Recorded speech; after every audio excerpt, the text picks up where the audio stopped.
The shuttle moved slowly toward Apex Prime. Kim, Do-yeon sat alone in the passenger cabin and watched the massive station grow larger through the window. It was the biggest thing humans had ever built, but it was nothing compared to this place. Apex Prime was home to the Galactic Council.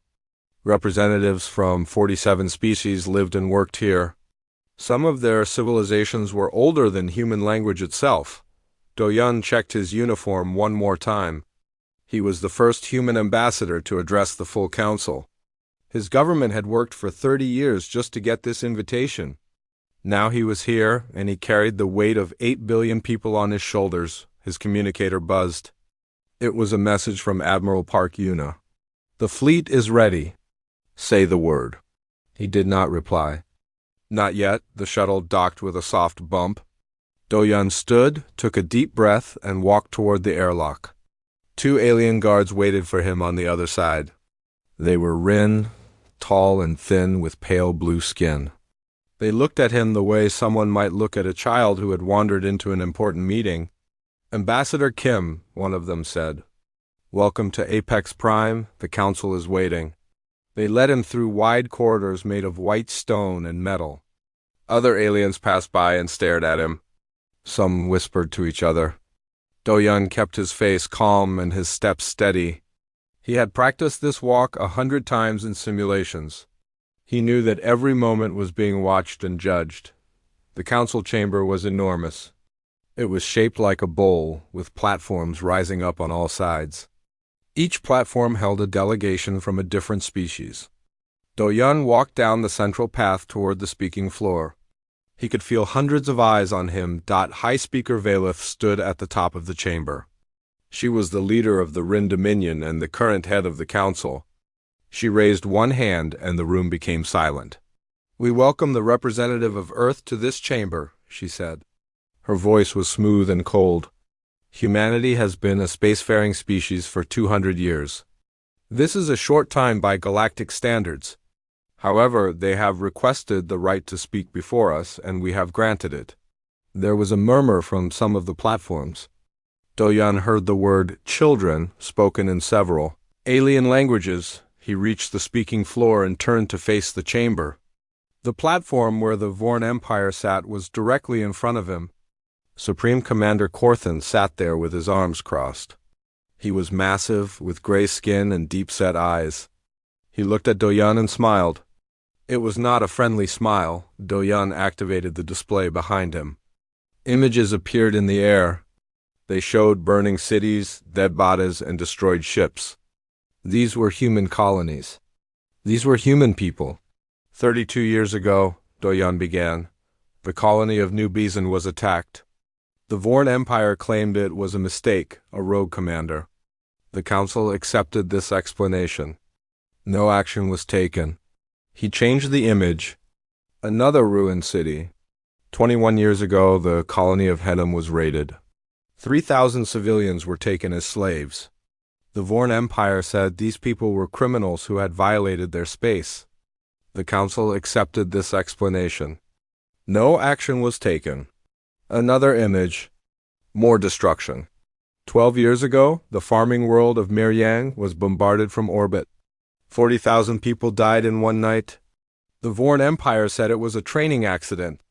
The council accepted this explanation. No action was taken. He showed more images. Colony after colony. Attack after attack. The room was silent now.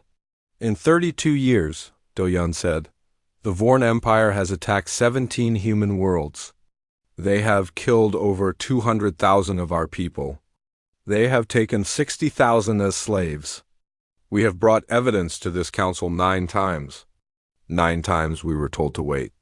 9 times we were told that humanity is too young to understand galactic politics. 9 times we were told that the council would investigate. He looked directly at Valeth. Nothing was ever done. Korthan stood up on his platform. "These are lies," he said. His voice was deep and angry. "Humanity expands too fast. They do not respect borders. They do not follow protocols. If there were incidents, they brought them on themselves." Some of the other delegations nodded. The Vorn had many friends in the council. They were powerful and they were old, and they had trade agreements with half the species in the room. Do-Yun let Korthan finish. Then he spoke again. "We came to this council because we believed in justice," he said. "We believed that the galaxy had rules and that those rules protected everyone. We were wrong." He reached into his jacket and pulled out his diplomatic credentials. It was a small metal card with his name and title. He placed it on the podium in front of him. "I am no longer speaking as an ambassador," he said. "I am speaking as a citizen of Earth, and I am telling you, all of you, that we will not wait any longer." The room stirred. Valeth leaned forward. "What are you saying, human?" Do-Yun looked around the chamber. He looked at the Rin, who cared only about trade. He looked at the other species who had watched humanity suffer and done nothing. He looked at Korthan, who was still smiling. "I am saying that the war begins now," Do-Yun said. For a moment, no one moved. Then Korthan laughed. "War?" He said, "You cannot be serious. Your species has 1 fleet. We have 50. This is not war. This is suicide." Do-Yun did not smile. 20 minutes ago, our fleet entered Vorn space. Right now, they are attacking your military station at Kellis. By the time this meeting ends, it will be destroyed." The smile disappeared from Korthan's face. He pulled out his communicator and started shouting orders. Valeth stood up. "This is madness. You cannot start a war in the middle of a council session." "We did not start this war," Do-Yun said. "It started 32 years ago, when the first human colony burned. We are simply ending our patience." He picked up his credentials from the podium. He looked at them for a moment, then put them in his pocket. "Humanity came to this council with open hands," he said. "We asked for help. We asked for justice. You gave us nothing. So now we will take what we need. We will protect our own people. And when this war is over, we will remember who stood with us and who stood against us." He turned and walked toward the exit. Behind him, the chamber exploded into chaos. Korthan was screaming for his ships. Valeth was calling for order. Other delegates were arguing or running for their own communicators. Do-Yun walked calmly through the noise. His communicator buzzed again. "Another message from Admiral Yuna. Kellis Station is burning. What are your orders?" He typed his reply as he walked. "Continue the attack. Show them what humans can do." The doors closed behind him, and the sound of the council faded away. Do-Yun kept walking. There was no going back now. The war had begun, and humanity would fight it alone if they had to. But they would fight. That much was certain. They would fight until the galaxy understood that human lives had value. They would fight until no one ever ignored them again. Admiral Park Yuna stood in the command center of the battleship, indomitable, and watched the battle unfold on the main screen. Kellis Station was the largest Vorn military base in the sector. It had 5,000 soldiers, 200 fighters, and 3 capital ships protecting it. The Vorn believed it was untouchable. They were wrong. "Group 2, begin your attack run," Yuna said into her communicator. "Group 3, hold position until their fighters commit." The human fleet was smaller than the Vorn force. They had 12 capital ships against the enemy's 3. But the Vorn station had heavy weapons that made up the difference. Any normal fleet would attack slowly and carefully. Yuna did not believe in slow and careful. Intelligence Director Lee Taiho stood beside her, watching the sensor data on his tablet. "The Vorn commander is pulling his fighters back to protect the station," he said. "He thinks we will try to bomb it from range." Yuna smiled. "Good, let him think that." The human ships moved in a wide circle around the station. The Vorn fighters stayed close to their base, waiting for an attack that would never come. Instead, 4 human destroyers suddenly changed course and dove straight toward the 3 Vorn capital ships. "What are they doing?" Taiho asked. "Dying," Yuna said quietly. "And buying us time." The destroyers fired everything they had. Missiles, energy beams, even their point defense guns. The Vorn ships turned to face them, and their heavy weapons began to tear the destroyers apart. But while the Vorn were focused on the small ships, the rest of the human fleet completed its circle and appeared behind them. All ships. Fire, Una ordered. 12 capital ships unleashed their weapons at once. The Vorn ships never had a chance to turn around. Their shields collapsed in seconds. Their armor melted. 2 of them exploded immediately. The third tried to run, but Captain Troy Minji's ship, the Resolve, cut off its escape and finished it. The whole attack took 4 minutes. 4 minutes to destroy 3 capital ships that the Vorn had spent years building. Now the station was alone. The Vorn commander sent out his fighters in a desperate attack. There were almost 200 of them, swarming toward the human fleet like angry insects. But the human ships had planned for this too. They released their own fighters and then pulled back, letting the small craft fight each other while the capital ships recharged their weapons. Captain Minji, Una said, take your group and hit the station's power core. We need to end this fast before they call for help. Understood, Admiral, Minji replied. Her voice was calm and steady. She had fought in 3 battles before this one. She knew what she was doing. The Resolve and 2 other ships broke away from the main fleet and headed for the station. The Vorn fighters tried to stop them, but human fighters blocked the way. Minji's ships reached the station and began firing at its lower section. Where the power systems were located, the station's guns fired back. Minji's ship shook as several shots hit her shields. Warning lights flashed on her bridge, but she did not pull back. Keep firing, she told her weapons officer. We are almost through. One of her escort ships exploded. Then the other. Minji was alone now, facing the station's full firepower. Her shields were failing. Her hull was taking damage. She had seconds left, but seconds were enough. The Resolve's final shot punched through the station's armor and hit the main reactor. For a moment, nothing happened. Then the station's lights flickered. Then they went out. Then the whole structure broke apart in a massive explosion that lit up the darkness of space. Minji pulled her damaged ship away from the blast. Half her crew was injured. Her engines were barely working. But she was alive and the mission was complete. Callus Station is destroyed, she reported. Returning to the fleet? On the Indomitable, Una allowed herself a small moment of satisfaction. The first battle was won. But she knew this was only the beginning. Director Lee, she said, send the recording to every news network in the galaxy. I want everyone to see what happened here. Taiho nodded and began working on his tablet. Within an hour, billions of beings across hundreds of worlds would watch the battle. They would see the mighty Vorn lose 3 ships in minutes. They would see their unbreakable station turned into dust.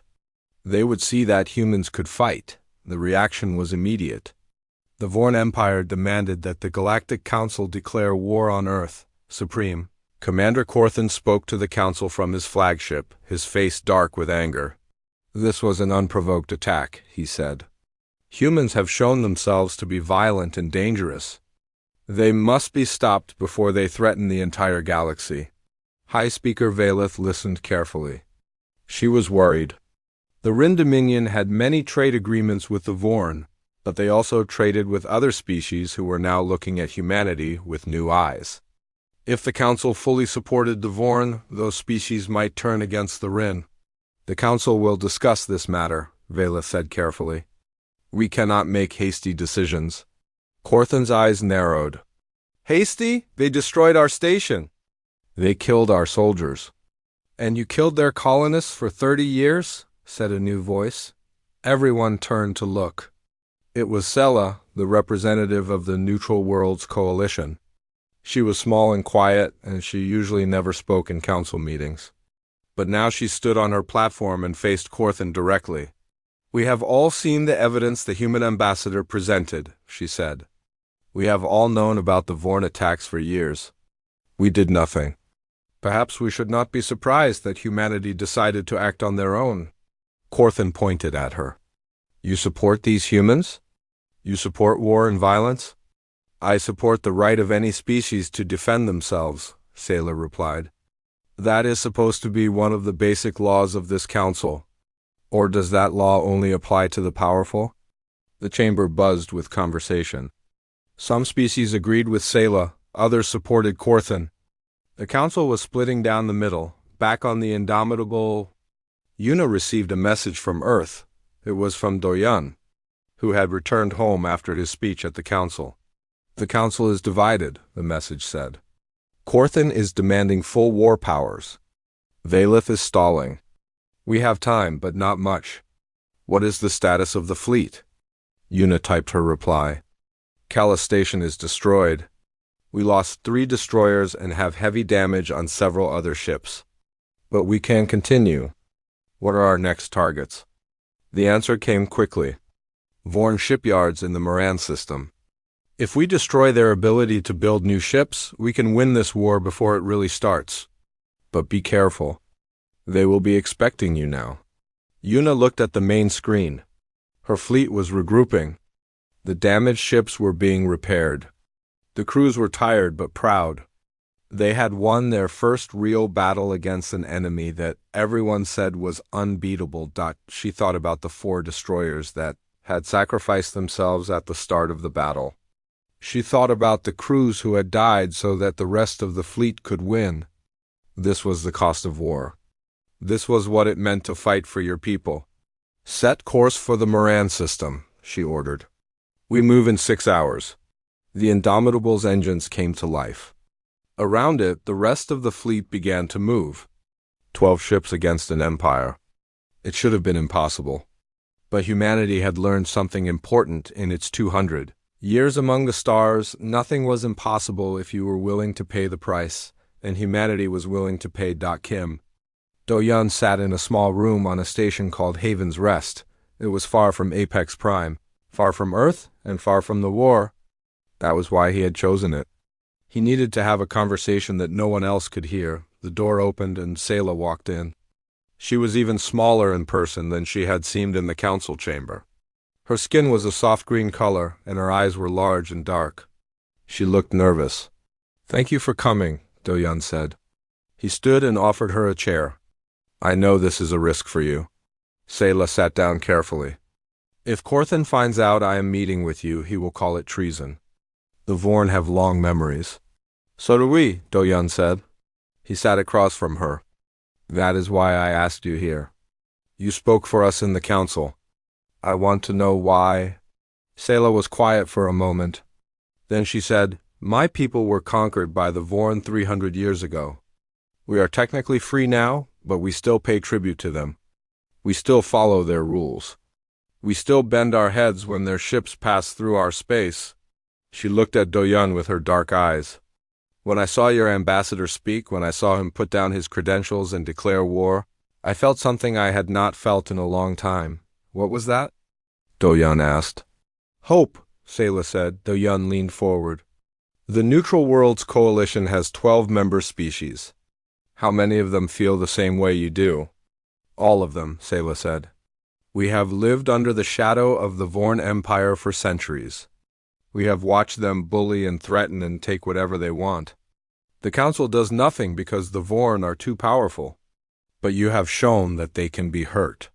You have shown that they can lose." "We have won 2 battles," Doyan said. "That is not the same as winning a war. The Vorn have hundreds of ships. We have less than 20. If we fight alone, we will lose." Sayla nodded.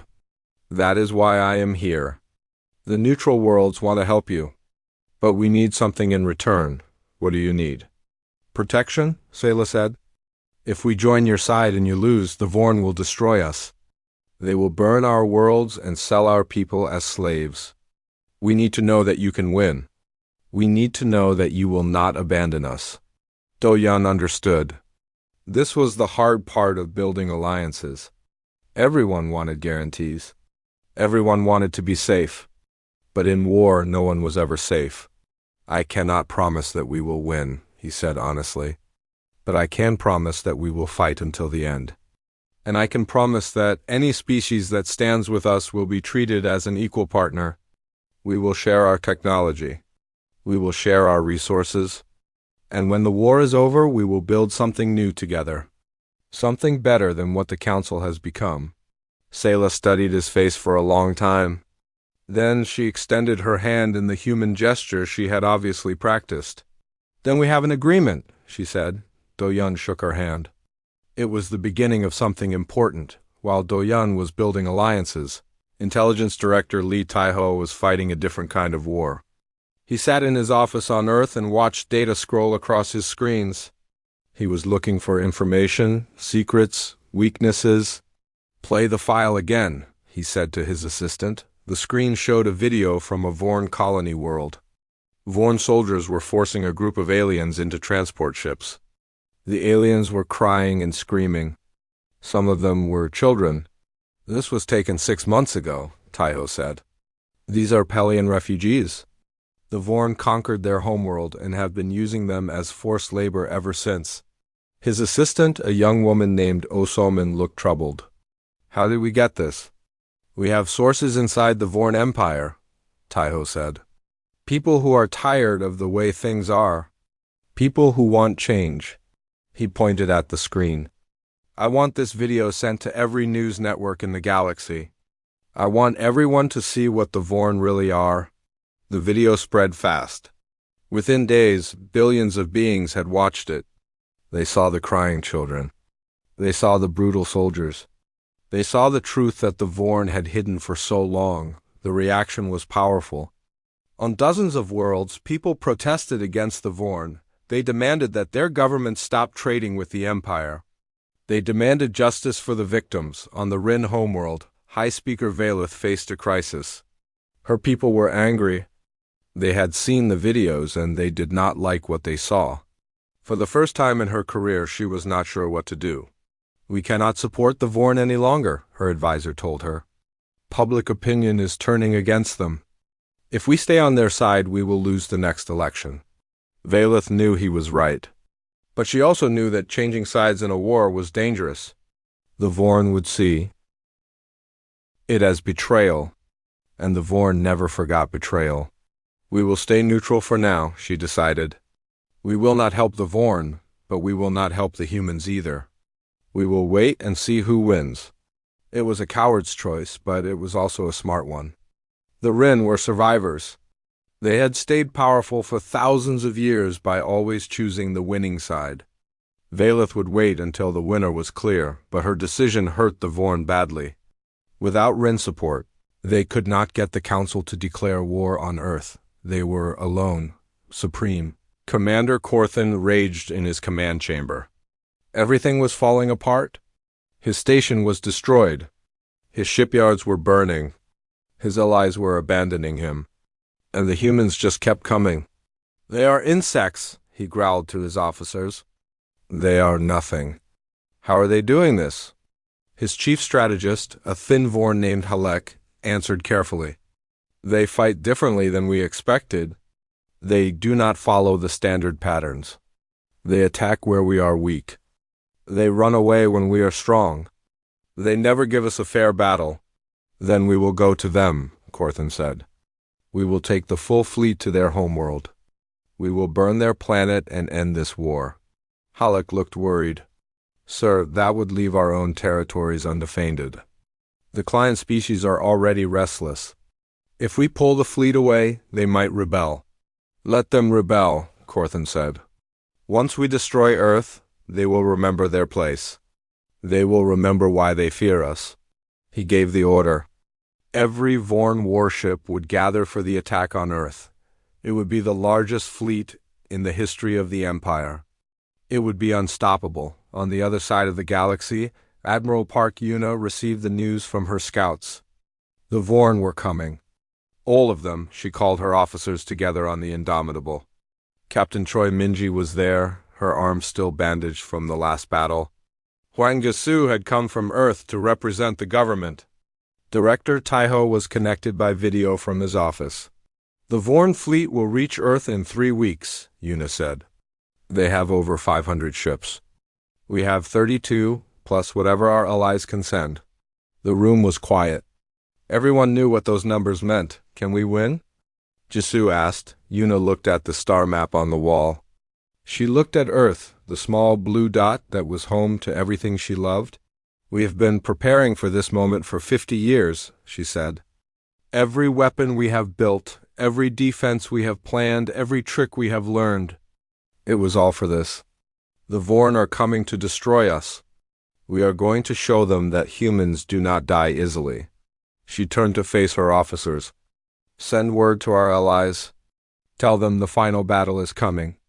Tell them that anyone who wants to be free of the Vorn should join us at Earth, and tell them that this is where we make our stand. Minji spoke up. And if we lose? Yuna smiled. It was a hard smile, but there was no fear in it. Then we lose fighting.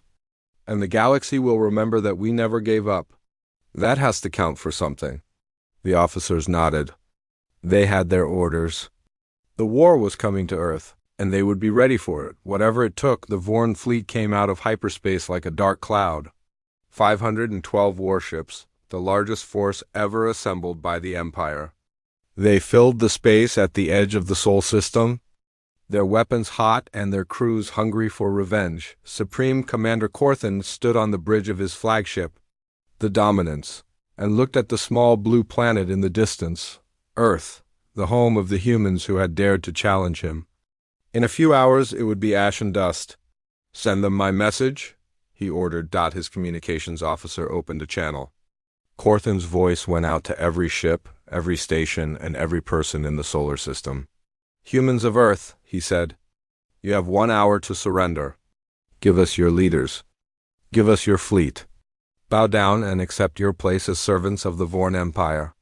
If you do this, we will let most of you live. If you refuse, we will destroy everything. Your cities, your children, your history. It will be as if you never existed. He waited for a response. None came. Corthan smiled. So be it. All ships advance. The Vorn fleet moved forward in a massive formation. They expected resistance, but they expected to crush it easily. They had done this 100 times before to other species. Humans would be no different. They were wrong. Admiral Park Yuna watched the enemy fleet on her screens. She sat in the command center of the Indomitable, which was hidden in the asteroid belt between Mars and Jupiter. Around her, 32 human ships waited in silence, their systems powered down to avoid detection. They are entering the outer defense zone, her sensor officer reported. Yuna nodded. Activate the first line? Across the solar system, hidden weapons came to life. Automated platforms built into asteroids and hidden on moons opened fire on the Vorn fleet. Missiles and energy beams shot out of the darkness, hitting the enemy from every direction. The Vorn formation broke apart as ships tried to dodge the attacks. Dozens of them were damaged or destroyed in the first few minutes. Corthan screamed orders from his bridge, trying to reorganize his forces. Find those weapons and destroy them. He shouted. His ships began to hunt down the automated platforms. They found them and blew them apart, one by one. But it took time. And while they were busy with the platforms, they were not advancing toward Earth. Second line, Yuna ordered. More weapons activated. These were bigger and more powerful. They were built into the rings of Saturn and the moons of Jupiter. The Vorn had never seen anything like them. Giant railguns that could hit targets millions of kilometers away. Energy projectors that could cut through shields like paper. More Vorn ships died. Corthan lost 50 vessels before he even reached Mars. This is impossible, Halleck said. His voice was shaking. They were supposed to be weak. They were supposed to have nothing. Corthan's hands were tight on the arms of his chair. They have been preparing for this. For years. Maybe decades. He looked at the tactical display. Even with his losses, he still had over 400 ships. The humans had only 32. It does not matter. We have the numbers. Push forward. All ships, maximum speed. The Vorn fleet charged toward Mars. They were taking heavy losses, but they were moving. They would reach Earth eventually. They would burn it down. That was when Admiral Yuna played her next card. All ships power up, she ordered. Attack pattern monsoon. The human fleet burst out of hiding. They did not attack the Vorn fleet head-on. Instead, they swept around the edges, hitting the enemy from the sides and behind. They targeted the Vorn supply ships and troop transports. They cut the fleet's support lines. Captain Choi Minji led the attack from the Resolve. Her ship was repaired but still scarred from the battle at Callus Station. She did not care. She pushed her crew hard, driving into the enemy formation and destroying everything she could reach. "Stay together," she told her group. "Hit them and move. Do not let them pin you down." The Vorn tried to catch the human ships, but they were too fast. Every time the Empire turned to face one group, another group hit them from behind. It was chaos. It was slaughter, but the Vorn had numbers on their side. Slowly they pushed through. They lost another 100 ships, but they kept coming. By the time they reached Earth orbit, they still had 300 vessels. "Enough games," Corthan growled. "Begin the bombardment." The Vorn ships aimed their weapons at Earth. Cities on the surface looked up and saw the sky full of enemy warships. People held their children and waited for the end. Yuna's fleet tried to stop the bombardment, but there were too many Vorn ships. They were everywhere. Human vessels were being destroyed one by one. The Indomitable took heavy damage.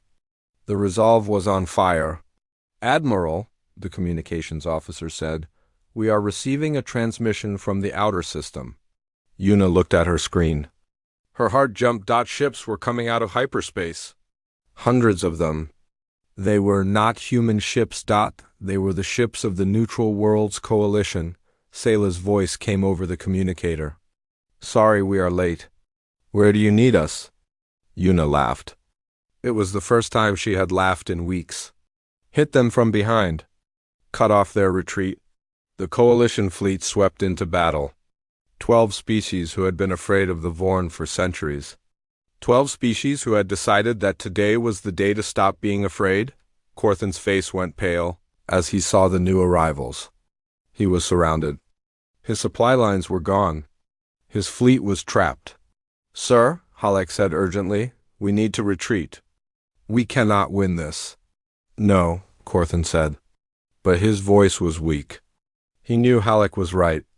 If he stayed, he would lose everything. "All ships, fall back," he ordered. It was the hardest thing he had ever said. The Vorn fleet tried to run, but the Coalition forces blocked their escape routes. Only half of them made it out. The rest were destroyed or captured. Corthan's flagship was one of the last to escape. He stood on his bridge and watched Earth getting smaller in the rear screen. He had come to destroy it.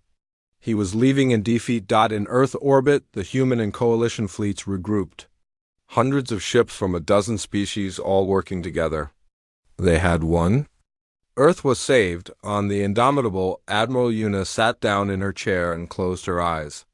Her ship was barely holding together. Half her crew was dead or wounded. But they had done it. Captain Minji's voice came over the communicator.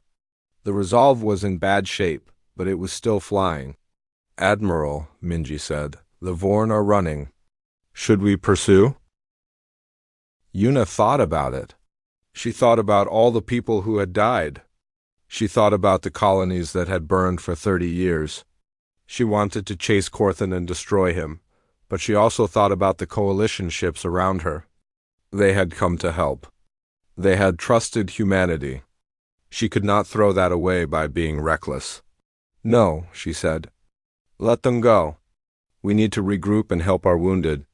And we need to plan the next phase." "The next phase?" Minji asked. Yuna opened her eyes and looked at Earth on her screen. It was still there. It was still blue. It was still home. "We defended ourselves," she said. "Now we are going to end this war.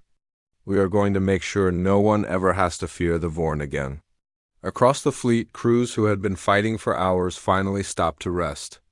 They looked out their windows at the planet they had saved. Many of them cried. Some of them cheered.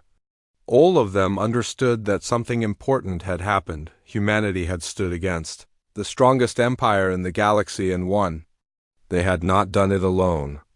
They had done it with friends, with allies, with people who had decided that freedom was worth fighting for. It was a good start. But the war was not over yet. The treaty was signed on the deck of the Indomitable. It was a fitting place. The ship had fought in every major battle of the war. Its hull was covered in scars. Its crew had given everything. Now it would witness the end. Supreme Commander Corthan sat at the table and stared at the document in front of him. His hands were shaking. 3 months ago, he had come to destroy Earth. Now he was surrendering to it. Kim Do-yeon stood on the other side of the table. He watched Corthan without expression. He did not feel happy. He did not feel proud. He only felt tired. The war had cost so much. So many lives. So many worlds. He just wanted it to be over. Sign it, Do-yeon said. Kor then picked up the pen. He looked at the words on the page. The Vorn Empire would give up all occupied territories. They would pay reparations to the species they had harmed. Their leaders would stand trial for war crimes. Their military would be reduced to a defense force only. They would never threaten the galaxy again. This is the end of everything we built, Corthan said. His voice was hollow. Yes, Do-yeon agreed. It is, Corthan signed the treaty. When he put down the pen, his hand was still shaking. He stood up and walked out of the room without looking back. Guards escorted him to a prison ship. He would be the first to face trial. Admiral Park Yuna watched him go. She stood near the window, looking out at the stars. She had led the fleet through the final campaign. They had taken the Vorn homeworld without firing a shot. The Empire had collapsed so fast once Earth was saved. Their client species had rebelled. Their own people had turned against the government. In the end, there was no one left to fight. We did it, Captain Choi Minji said. She stood next to Yuna. Her arm was still in a sling from the last battle. We actually did it. We did, Yuna said. But she did not smile. Now comes the hard part. Minji looked at her. What do you mean? Winning a war is one thing, Yuna said. Building a peace is another. Everyone is looking at us now. They expect us to lead. They expect us to be better than the Vorn were. She turned to face Minji. Can we do that? Can we be better? Minji thought about the question. She thought about the battles she had fought, the people she had lost, the enemies she had killed. War had changed her. It had changed all of them. I do not know, she said honestly, but I think we have to try. Yuna nodded. That was the only answer that mattered. 2 weeks later, Kim Do-yeon returned to the Galactic Council. The chamber looked the same as it had on his first visit. The platforms rose up on all sides. The delegations sat in their places. High Speaker Valeth stood at the top, but everything had changed. Do-yeon walked to the speaking floor, just as he had before. This time, no one looked at him with contempt. This time, they looked at him with respect. Some of them even looked with fear. He did not want their fear. That was the old way. That was the Vorn way. I have come to propose a new future for this council, he said. His voice was strong and clear. For too long, the strong have done what they wanted, and the weak have suffered. For too long, this council has made rules that it did not enforce. For too long, we have all pretended that injustice was acceptable as long as it did not affect us directly. He looked around the chamber. He looked at the Rin, who had stayed neutral while humans died. He looked at the other species who had ignored the Vorn's crimes for centuries. That ends now, he said. I am proposing 3 new laws for this council. First, any attack on a member species will be met with a collective response from all other members. No more watching while someone else is destroyed. No more pretending it is not our problem. Second, all species will have equal voice in this chamber, regardless of age or power. The young have as much right to speak as the old. Third, there will be consequences for breaking these laws. Real consequences. Not words and warnings, actions. The chamber was silent. No one had ever spoken to the council like this before. No one had ever dared. Valeth stepped forward. Her face was hard to read. These are bold proposals, she said. Some might say they are too bold. Some might say that humans have won one war and now they think they can rule the galaxy. Do-yeon met her eyes. We do not want to rule. We want to live. We want our children to grow up without fear. We want every species to have that same right. If that is too bold, then yes, we are too bold. Sayla stood up on her platform. The Neutral Worlds Coalition supports these proposals, she said. We have lived in fear long enough. It is time for something new. Other delegations began to stand, one by one. Species who had been silent for centuries. Species who had been waiting for someone to say what they were all thinking. Valeth looked around the chamber. She was a politician. She knew which way the wind was blowing. Very well, she said. We will vote on these proposals, and I will support them. It was not friendship. It was not trust. But it was a start. The vote passed. For the first time in galactic history, the Council had real rules with real enforcement. It was not perfect. It would take years to build the systems needed to make it work. But it was possible. After the session, Do-Yun walked through the corridors of Apex Prime. He felt strange, empty. He had been fighting for so long, working toward this moment for so long. Now it was here, and he did not know what to feel. Sayla found him looking out a window at the stars. You seem troubled, she said. Do-Yun shook his head. Not troubled. Just thinking about what? About what comes next. We have made promises today. Big promises. Now we have to keep them. What if we fail? What if we become just like the Vorn? Sayla stood beside him and looked at the same stars. That is a good question, she said. The fact that you are asking it is a good sign. The Vorn never asked themselves that question. They believed they were right, and they never doubted it. Is that enough? Do-Yun asked. Just asking the question? No, Sayla said. But it is where you start. Every generation has to choose what kind of people they want to be. You have chosen to try to be better? That is all anyone can do. Do-Yun nodded slowly. She was right. There were no guarantees. There was only the effort. The attempt. The daily choice to do the right thing even when it was hard. Thank you, he said. For everything. For trusting us. For fighting with us. Sayla smiled. It was small and careful, the way her people always smiled. Thank you for showing us that things could change. We had forgotten that was possible. On Earth, the people were celebrating. The war was over. They had won. In every city, there were parties and parades. People danced in the streets and cried with joy. But at the memorial for the fallen, there was silence. Admiral Yuna stood in front of the wall of names. Thousands of them. Every person who had died in the war. She read some of them quietly. People she had known. People she had sent into battle. People who had trusted her to bring them home. Captain Mingji stood nearby. She did not speak. There was nothing to say. Yuna touched the wall gently. I will not forget you, she whispered. None of us will. She stepped back and looked at the sky. It was blue and clear. Somewhere up there, human ships were patrolling the borders. Coalition ships were rebuilding damaged worlds. The galaxy was healing slowly. It would take time. It would take work. There would be more problems, more conflicts, more difficult choices. That was the nature of the universe. Nothing stayed fixed. Nothing stayed easy, but for now, Earth was safe. For now, there was peace. For now, humanity had earned its place among the stars, not by conquering, not by destroying, but by standing up for themselves and helping others do the same.